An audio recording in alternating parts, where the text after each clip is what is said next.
The key to fluent English that most students don't use.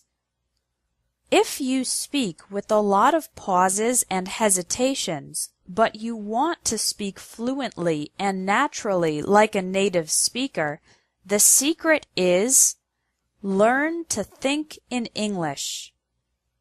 Many English students say, "It's too difficult. I don't know enough English words.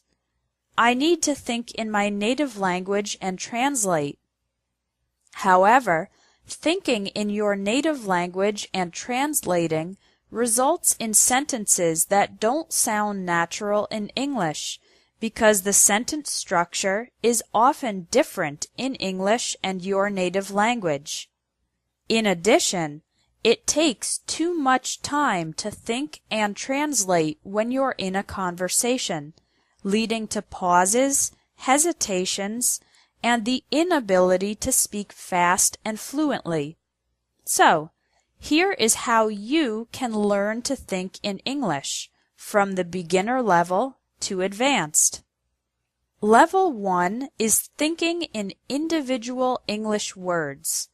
For example, when you wake up in the morning, think of words like bed, toothbrush, bathroom, eat, banana, coffee, clothes, and shoes. Then, when you go to work, think of words like car, job, company, desk, computer, paper, pencil, colleague, and boss. During the day, continue to think of the individual English words for everything you see, hear, and do. Try this exercise right now. Look around you and think of all the English words you can. I'd imagine you can think of at least 10 words. Level 2 is thinking in complete English sentences. On this level, you think in complete phrases and sentences during the day. When you're eating lunch, think, "I'm eating a sandwich. My friend is drinking soda. This restaurant is very good." When you're watching TV, think, "That actress is beautiful. The journalist has black hair.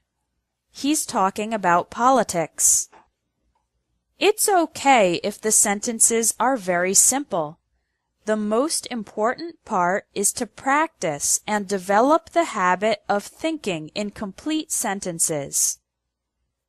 Level 3 is functional English.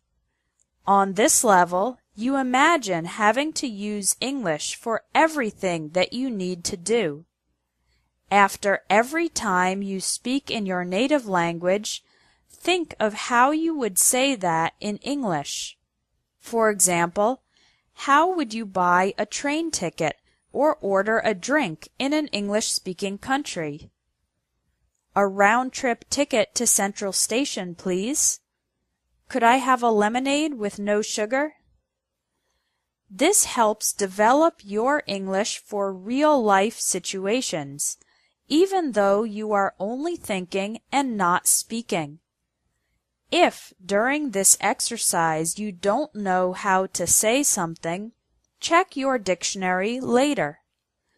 If you do this kind of mental practice regularly, you will develop the ability to use English in any everyday situation. Level 4 is narrative English, telling a story or speaking for a long time in English. It's best to do this exercise when you have some time, like when you're waiting in line or taking public transportation. Think of a memory or story that you would like to tell an English-speaking friend. Then, tell the story in your head in English. Because you are only thinking, not speaking, you can relax and do your best without all the pressure of a real conversation. I hope you can see that you don't need to be super advanced to learn to think in English. You can start today. Try one of the 4 levels this week: thinking in individual words, complete sentences, functional English, or narrative English.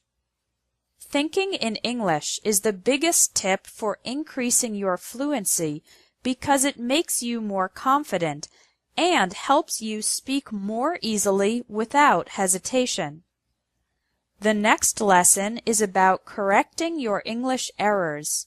You'll learn 5 of the most common English errors, and I'll explain how to fix them.